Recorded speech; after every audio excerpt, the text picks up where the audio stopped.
When Cora Belle McGraw strapped on her husband's gun belt over her ivory silk wedding dress and rode into the Confederate camp alone, she wasn't just fighting for one man's life. She was rewriting the rules of war itself. The morning sun cast long shadows across the Texas plains as Cora Belle stood in the doorway of their little cabin, her wedding dress still crisp despite the 3 days it had hung unworn in the wardrobe. The silk caught the light like spun moonbeams, but her eyes, those storm gray eyes that had made Cyrus McGraw forget his own name the first time he'd seen them, held no softness now. "Mrs. McGraw." Hattie June's voice trembled from behind her. The young woman had ridden hard from town, her horse still lathered and breathing heavy in the yard. "They've got him." Cora Belle didn't turn around. She already knew, had known the moment she'd woken to find his side of the bed cold, his coffee cup still full on the kitchen table. You don't live with a man for 2 years without learning the rhythm of his breathing, the weight of his footsteps, the particular way silence settles when he's gone. "General Pike." Her voice was steady as creek stone. "Yes, ma'am. Jedediah Pike. Himself. They're saying Cyrus was caught running supplies to the Union sympathizers up north." Hattie June's words tumbled out like water through a broken dam. "They got him in the camp, about 5 miles south of Miller's Creek. Word is," she swallowed hard, "word is they mean to make an example of him. Tomorrow at dawn." The grandfather clock in the corner marked time with its steady tick-tick-tick, each second a grain of sand falling through an hourglass. Cora Belle had maybe 18 hours. 18 hours to save the man who'd taught her that love wasn't just a word whispered in the dark, but a choice made new each morning. She turned then, and Hattie June gasped. There was something in Cora Belle's face that hadn't been there before, a hardness, like steel tempered in fire. But underneath it, burning bright as a forged flame, was something else entirely. "Tell me about the camp," Cora Belle said, walking to the oak chest where Cyrus kept his things. "How many men? What kind of guard?" "Mrs. McGraw, you can't be thinking." "I'm thinking exactly what you think I'm thinking." She lifted out his gun belt, the leather worn smooth from years of use. The Colt Navy revolver hung heavy at her hip as she buckled it on. "Now tell me about the camp." Hattie June's voice cracked. "Maybe 40 men, all told. But Mrs. McGraw, you can't just ride in there. General Pike, he's got a reputation. They say he once hanged 3 men for looking at him sideways." The wedding dress rustled as Cora Belle moved to the window. Through the glass, she could see the peach tree Cyrus had planted for her last spring. Its branches were bare now, winter stark against the gray sky. But come spring, it would bloom again. Everything did, if you gave it time. "What else?" she asked. "There's maybe 6 guards around the prisoner tent. They got Cyrus tied up good and proper, but—" Hattie June's voice dropped to a whisper. "Eudora." Grace was there when they brought him in. She said he was bleeding from his mouth, and his shirt was all torn up. Something cold settled in Cora Belle's chest. Cyrus McGraw was many things, stubborn as a mule, proud as a peacock, and tender as fresh butter when he thought nobody was looking. But he'd never raised a hand to her, never even raised his voice. The thought of him hurt, bound, maybe afraid. "Did Eudora say anything else?" She said General Pike was asking questions.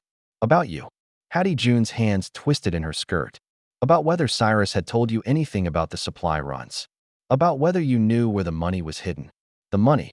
Of course. It always came back to money in the end." Cora Belle walked to the kitchen table and picked up Cyrus's coffee cup. It was still warm. He'd been taking that recently. The coffee was black as sin, the way he liked it, and she could smell the chicory.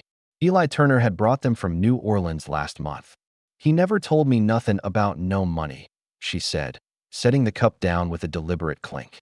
"But that don't mean I don't know." Hattie June's eyes went wide. "You do know?" "I know my husband." Cora Belle's voice was soft as silk and twice as dangerous. "I know he's got a good heart and a foolish streak a mile wide. I know he'd give his last dollar to a stranger if he thought it would help. And I know—" She paused, running her fingers along the smooth wood of the table. "I know he's probably told Pike nothing, no matter what they done to him." The silence stretched between them like a taut wire. Outside, a mockingbird called from the peach tree, its song bright and defiant in the morning air. You can almost hear the hope in it, the promise that winter don't last forever. "Mrs. McGraw," Hattie June said finally, "what are you fixin' to do?" Cora Belle looked down at her wedding dress, at the intricate beadwork her mother had sewn by candlelight night after night. She'd been saving it for their real wedding, the one they'd planned to have in the spring when the preacher came through. But some things couldn't wait for spring. "I'm going to get my husband back," she said, and her voice carried the weight of a vow. One way or another. She walked to the mirror above the washstand and began braiding her hair, her fingers working, quick and sure. In the glass, she could see Hattie June watching her with something like awe and terror mixed together. And if General Pike won't listen to reason? Hattie June's voice was barely a whisper. Cora Belle's smile was sharp as a blade. "Then I reckon General Pike's about to learn what happens when you mess with a woman's husband." But first, she had to figure out how to get past 40 Confederate soldiers without getting herself killed in the process. The plan came to Cora Belle like lightning strikes the tallest tree, sudden, dangerous, and impossible to ignore. She stood before her mother's vanity, pinning wild roses into her braided hair, each bloom a small act of defiance against the darkness closing in around her world. "You're really gonna do this?" Hattie June whispered, not quite a question. "I'm gonna try." Cora Belle's fingers were steady as she fastened the last rose behind her ear. In the mirror, she looked like a bride preparing for her wedding day. If brides wore gun belts and carried the weight of desperate love in their eyes, the silk dress cascaded around her like water, pristine white against the worn leather of Cyrus's holster. The contradiction wasn't lost on her. She looked like an angel armed for war, and maybe that's exactly what she needed to be. "Tell me about Eli Turner," she said, turning from the mirror. "Is he still in Pike's camp?" Hattie June nodded. "Far as I know. He's been playing both sides since the war started, selling information to whoever pays best." "Why?"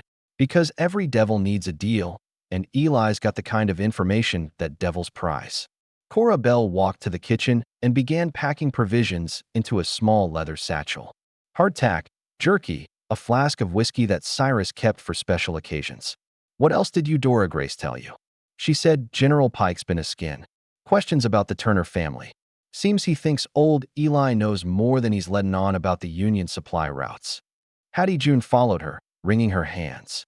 "Mrs. McGraw, you can't trust Eli Turner. That man would sell his own mother for a silver dollar." "That's exactly why I can trust him." Cora Belle's smile was sharp as winter wind. "A man who sells everything is predictable. He always goes to the highest bidder." She moved to the loose floorboard beneath the kitchen table and pried it up with a butter knife. Inside, wrapped in oilcloth, was a small leather pouch that clinked when she lifted it. Cyrus's emergency money. Gold coins he'd saved from his days working the California mines, before the war, before everything changed. "How much?" Hattie June asked. "Enough." Cora Belle counted out 10 double eagles, their surfaces gleaming like captured sunlight.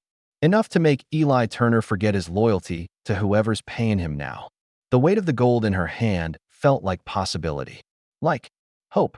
Like the kind of currency that could buy a man's life if you knew how to spend it right. "What about the guards?" Hattie June's voice was small. "That's where the dress comes in." Cora Belle tucked the gold into her bodice, the coins cold against her skin. "You ever see a Confederate soldier shoot a woman in a wedding dress?" "Can't say I have. Neither have I. And I'm betting neither has General Pike." She picked up the satchel and slung it over her shoulder. "Men like Pike, they got rules. Codes. Honor, even if it's twisted up with cruelty. A woman in white, coming to plead for her husband's life. That's the kind of thing that makes a man pause." But even as she said it, Cora Belle knew the truth was more complicated. Pike might pause, but he wouldn't necessarily yield. She needed more than shock value. She needed leverage. "There's something else," Hattie June said suddenly. "Something I didn't tell you before."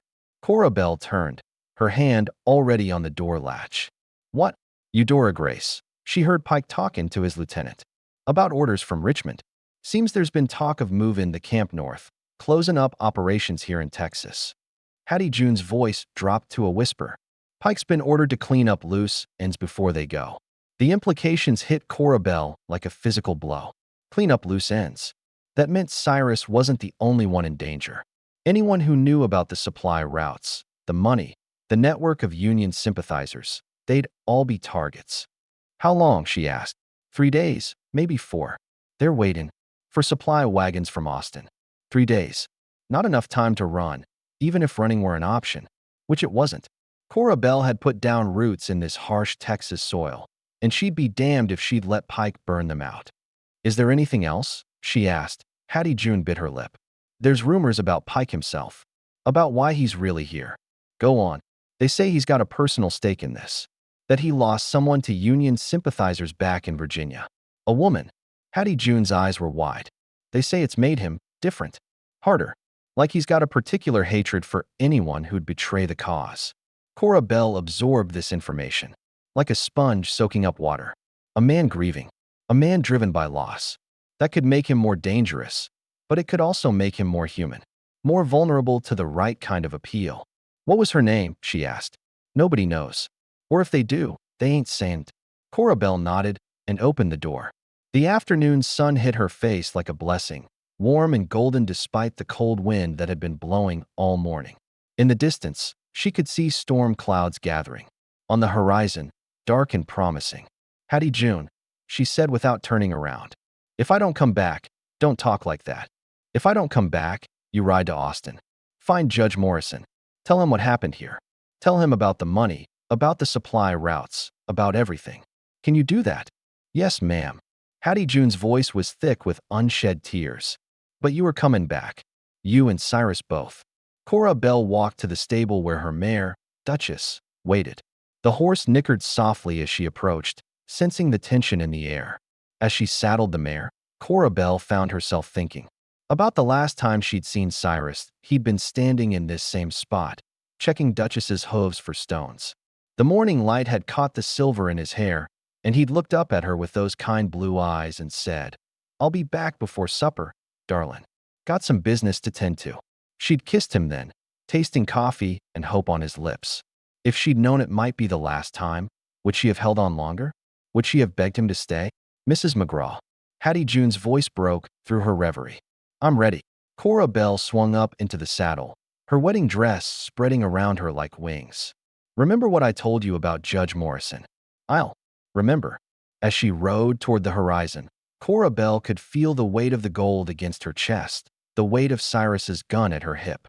But heaviest of all was the weight of love, the terrible, beautiful burden of caring more about someone else's life than your own. The Confederate camp lay 5 miles south, and with it, the most dangerous gamble of her life. The Confederate camp sprawled across the valley like a gray scar on the earth, tents and cook fires scattered between the creek and the ridge line. Cora Bell pulled Duchess to a halt behind a stand of mesquite trees, her heart hammering against her ribs hard enough to rattle the gold coins hidden in her bodice. .40 men. Maybe more.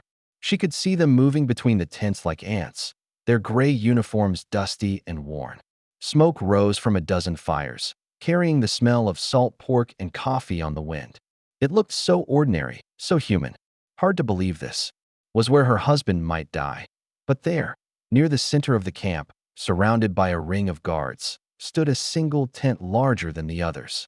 Canvas sides stained with mud and weather, a Confederate flag hanging limp in the still air. That's where they'd have Cyrus. That's where she'd find General Pike. Easy, girl, she whispered to Duchess, feeling the mare's tension through the reins. Animals always knew when death was near. We're gonna walk right through the front door. She touched the roses in her hair, making sure they were secure. Each bloom was a small act of faith, a declaration that beauty could survive even in the darkest places. Then she checked Cyrus's gun one more time, ensuring it sat loose in the holster. Not hidden, but not threatening either. A reminder more than a weapon. The ride down from the ridge took forever and no time at all. You know that feeling when you're walking towards something that might destroy you, but you can't stop your feet from moving? That's what this was. Each step of Duchess's hooves on the hard-packed earth was a drumbeat counting down to something irreversible. The first guard who spotted her was a boy, maybe 17, with peach fuzz on his cheeks and eyes that had seen too much already. He raised his rifle, then lowered it when he saw what she was wearing. The wedding dress did exactly what she'd hoped it would. It made him pause. Ma'am. His voice cracked like a teenager's. Ma'am, you can't be here. I need to see General Pike, she said, her voice carrying across the sudden silence that had fallen over the camp. Men were stopping what they were doing, turning to stare at the woman in white who'd ridden into their midst like something from a dream. "Ma'am, I can't, son." The voice came from behind her, deep and gravelly. She turned to see a man approaching, older than the boy, with sergeant's stripes on his sleeve and a face like weathered leather. "I'll handle this." He stopped a respectful distance away, his hat in his hands. "I'm Sergeant Davies, ma'am. Might I ask your business here?" "My name is Cora Bell McGraw," she said, loud enough for half the camp to hear. "I've come for my husband." The sergeant's face didn't change, but something flickered in his eyes. Recognition, maybe, or pity. "Ma'am, I'm afraid I know he's here." She dismounted, her white skirts rustling as her boots hit the ground. "I know what you think he's done, and I know you plan to hang him come morning." A murmur ran through the gathered soldiers. Some of them looked uncomfortable, shifting their weight and avoiding her eyes. Others watched her with the kind of fascination you'd give a snake that might or might not strike. "That's not for me to say, ma'am," Sergeant Davies said carefully. "But if you'd like to speak with the general, I would. I'll need to search you for weapons." Cora Bell almost smiled. "Of course you will."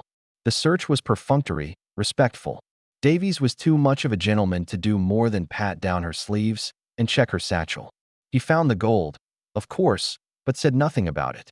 The gun at her hip seemed to amuse him more than worry him. "Mighty fine piece," he said, running his thumb along the grip. "Colt Navy. My husband's." "Figured as much. You know how to use it." "Well enough." He nodded and stepped back. "General Pike is in the command tent. I'll escort you." The walk through the camp felt like running a gauntlet. Every step was watched, every breath measured. Some of the soldiers looked at her with admiration, others with suspicion. But all of them looked. A woman in a wedding dress carrying a gun was not something you saw every day, even in wartime. The command tent was bigger than it had looked from the ridge, with a wooden table in the center covered in maps and papers. Oil lamps cast dancing shadows on the canvas walls, and the air smelled of tobacco and ink. At the far end, behind the table, stood a man she knew had to be General Jedediah Pike. He was younger than she'd expected, maybe 45, with dark hair going gray at the temples and eyes like chips of flint. Handsome, in a hard way, with the kind of face that might have been gentle once, before the war carved lines around his mouth and put steel in his spine. "Mrs. McGraw," he said, not looking up from the papers he was studying. "I wondered when you'd come. Did you now? A woman like you doesn't let her husband face the rope alone." He finally raised his eyes to meet hers, and she saw something there she hadn't expected. Pain. Old, deep pain that had settled into his bones like winter cold. "Though I admit, I didn't expect the dress. It seemed appropriate. For a funeral? For a wedding."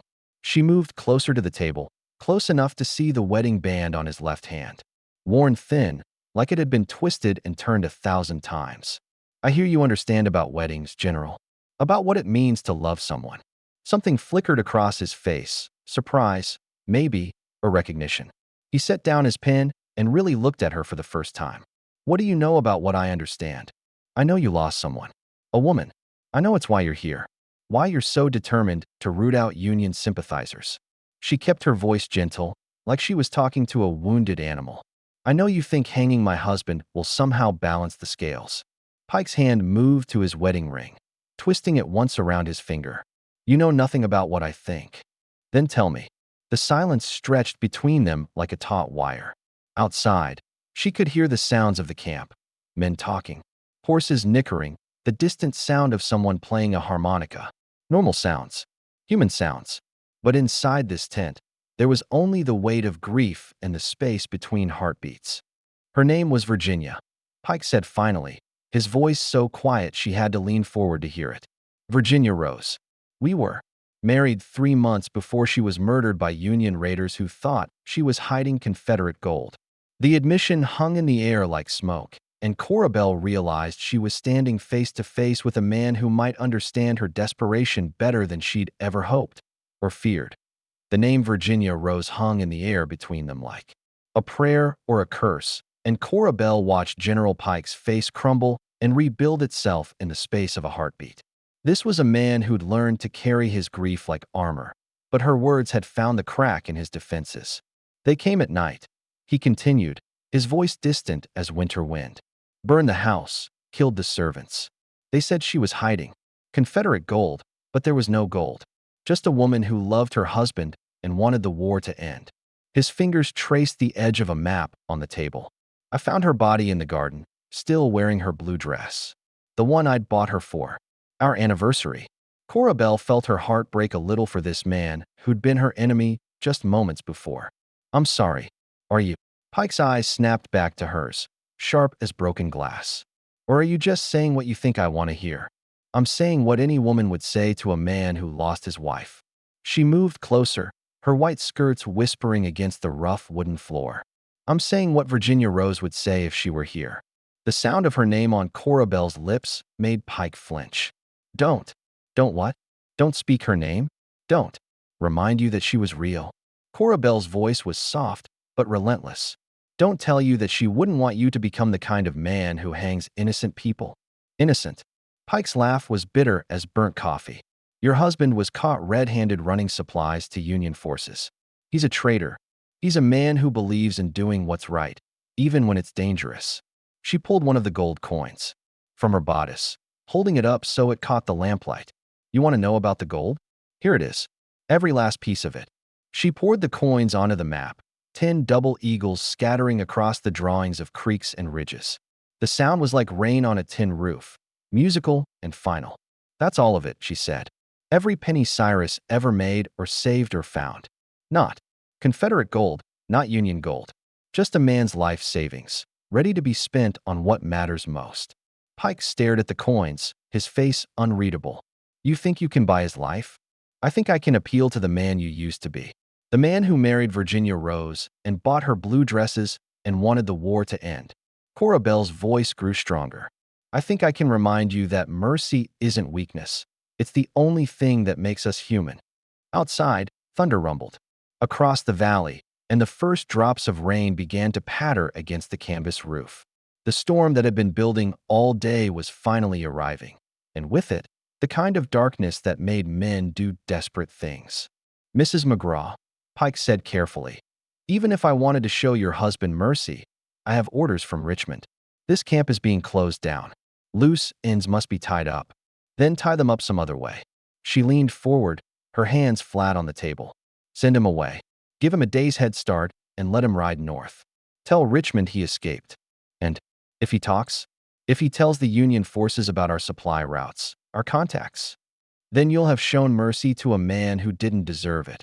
And you'll be more like the man Virginia Rose married than the man you've become. The tent flap rustled, and Sergeant Davies stuck his head inside. General? There's a rider coming in. Says he's got information about the prisoner. Pike's eyes never left Cora Bell's face. Send him in. The man who entered was Eli Turner, his clothes mud-splattered and his face flushed from hard riding. He glanced at Cora Bell with something like surprise, then focused on Pike. General, Eli said, slightly out of breath. I got word from Austin. About McGraw. Go on. Seems there's been some confusion. McGraw wasn't just running supplies to Union sympathizers. Eli's voice carried the kind of casual betrayal that made Cora Bell's skin crawl. He was also passing information to Confederate forces, playing both sides. Pike's eyebrows rose. Explain. He'd tell the Union boys about Confederate supply runs, then warn the Confederates about Union troop movements. Made himself valuable to both sides. Eli shrugged. Smart man, if you ask me. Dangerous, but smart. Cora Bell felt the ground shift beneath her feet. This wasn't part of any plan she'd imagined. Eli Turner was supposed to be bought off, not whatever this was. You're saying he's a double agent? Pike asked. I'm saying he's a survivor. Like all of us. Eli's eyes flicked to Cora Bell again. Question is, what do you want to do about it? The silence in the tent was thick enough to cut. Outside, the rain was falling harder now, drumming against the canvas like impatient fingers. Cora Bell could hear men calling to each other, securing equipment against the storm. How much? Pike asked suddenly. Sir, how much did he pay you to bring me this information? Eli's face went white. General, I don't. Mrs. McGraw came here with gold. 10 double eagles. I'm guessing she offered them to you for information about the camp, about the guards, about me. Pike's voice was calm as still water. I'm guessing she also offered them to you for something else. Cora Bell's hand moved instinctively toward her gun, but Pike held up a hand to stop her. Clever woman, he continued. Send Turner in with information that makes her husband valuable to both sides. Make him too useful to kill. He picked up one of the gold coins, turning it over in his fingers. The question is, Mrs. McGraw, is any of it true? The question hung in the air like smoke. Cora Bell looked at Eli Turner, at his guilty face and shifty eyes, and realized her desperate gamble had been seen through by a man who'd been playing these games longer than she'd been alive. Some of it, she said finally. Cyrus did warn both sides when he thought it would save lives. But he never took money for it. Never played games with people's lives. Unlike Mr. Turner here. Unlike Mr. Turner. Pike nodded slowly. Sergeant Davies. The tent flap opened immediately. Yes, sir. Escort Mr. Turner to the prisoner tent. He'll be joining Mr. McGraw for the night. Eli's face went from white to gray. General, you can't. I can and I will. Pike's voice was hard as iron. A man who sells information to the highest bidder isn't a man I can trust. As Davies dragged a protesting Eli Turner from the tent, Pike turned back to Cora Bell. The rain was coming down harder now, turning the world outside into a gray blur. That was well played, Mrs. McGraw, he said. But it doesn't change the fundamental problem. I still have orders to carry out. And then, through the sound of rain and wind, came the unmistakable crack of rifle fire from the direction of the prisoner tent. The rifle cracks split the night like thunder, and Cora Bell's heart stopped beating. For what felt like eternity. Pike was already moving, his hand on his saber, but she was faster. The Colt Navy was in her hand before conscious thought could catch up, the weight of it familiar as her own heartbeat. If that was my husband, she said, her voice deadly quiet, then you and I are about to have a very different conversation. Pike's eyes met hers across the tent, and what he saw there made him pause. This wasn't the desperate woman who'd ridden into his camp in a wedding dress. This was something else entirely, something wild and dangerous and absolutely unafraid to die. Davies, Pike shouted. The sergeant's voice came back through the rain. Sir, prisoners are secure. Turner tried to grab a guard's weapon. Relief flooded through Cora Bell like cool water, but she didn't lower the gun. Not yet. Is my husband alive? Yes, ma'am. Davies called back. Both prisoners are alive. Pike looked at her with something like respect. You can put the gun down now, Mrs. McGraw. Can I? She kept the weapon steady, pointed at his chest. Because it seems to me we still have some talking to do. The storm outside was howling now, wind whipping the tent fabric and rain hammering the canvas like an army of drummers. But inside, the silence between them was profound, the kind of quiet that comes just before everything changes forever. What do you want me to say? Pike asked. I want you to tell me what Virginia Rose would think of the man you've become. The question hit him like a physical blow. His hand went to his wedding ring again, that unconscious gesture that spoke of grief. Too deep for words. When he spoke, his voice was barely audible above the storm. She'd be ashamed of me. Why? Because she believed in mercy, in forgiveness, in the idea that people could change, could be better than their worst moments. His shoulders sagged. She used to say that the war would end someday, but what we did during it would stay with us forever. Cora Bell lowered the gun, but didn't holster it. Then honor her. Let my husband go. It's not that simple. I have orders from men who never knew Virginia Rose. From men who never saw her in a blue dress or watched her tend a garden or listened to her talk about forgiveness. Cora Bell stepped closer, her wedding dress rustling in the lamplight. But you did. You remember. Pike was quiet for a long moment, staring at the map on his table where the gold coins still lay scattered like fallen stars. Outside, lightning illuminated the tent in brief, stark flashes, and thunder rolled across the valley like the voice of God. There was a night, he said finally, just before I left for this assignment. I was standing in what used to be our garden, where I found her body. The roses had grown wild, climbing over the burned timbers of the house. And I could hear her voice, clear as day, asking me who I was going to be. What did you tell her? I told her I was going to be the man who made them pay. His laugh was bitter. But standing here now, looking at you in that dress, holding that gun with hands that are shaking not from fear, but from love, I think maybe I was wrong about what paying means. Cora Bell holstered the Colt, the movement deliberate and final. It's not too late to choose differently. Pike picked up one of the gold coins, holding it up to catch the lamplight. What would you have me do?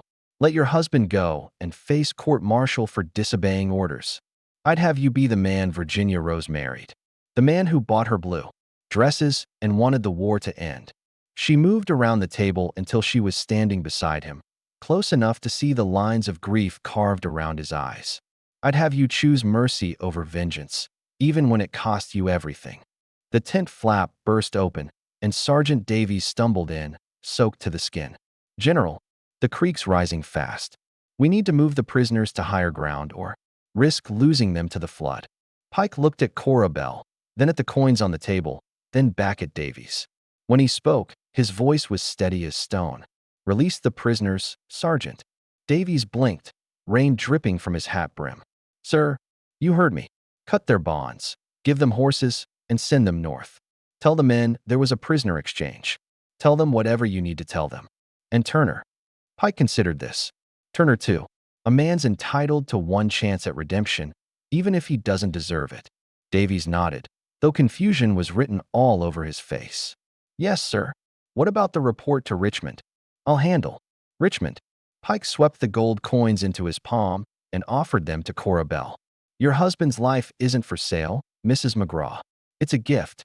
She stared at the gold, then at his face. Keep it. Buy something beautiful when the war ends. Something Virginia Rose would have liked. What makes you think the war will end? Because mercy is contagious.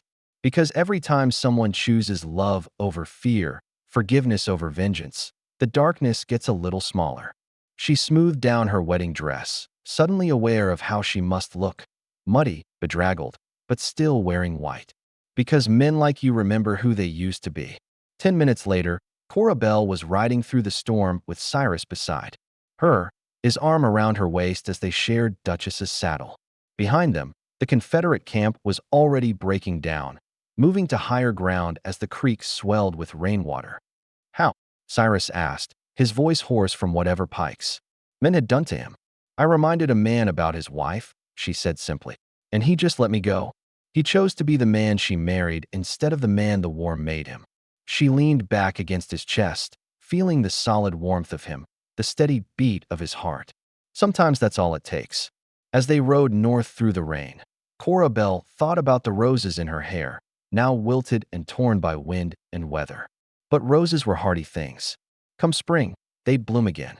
Everything did, if you gave it time and tended it with love. Behind them, lightning illuminated a lone figure standing outside the command tent, watching them go. General Jedediah Pike raised his hand in a gesture that might have been farewell or blessing, then turned back to face whatever consequences his mercy would bring. The war would end eventually. But on this night, in this storm, love had won a small victory against the darkness. And sometimes, Cora Bell thought as she held her husband close, that was enough. If you enjoyed this tale of love conquering hate, of mercy triumphing over vengeance, give it a thumbs up and subscribe for more stories where the heart proves mightier than the sword. Comment below and let us know where you're watching from today, because every voice matters in keeping these stories of hope alive.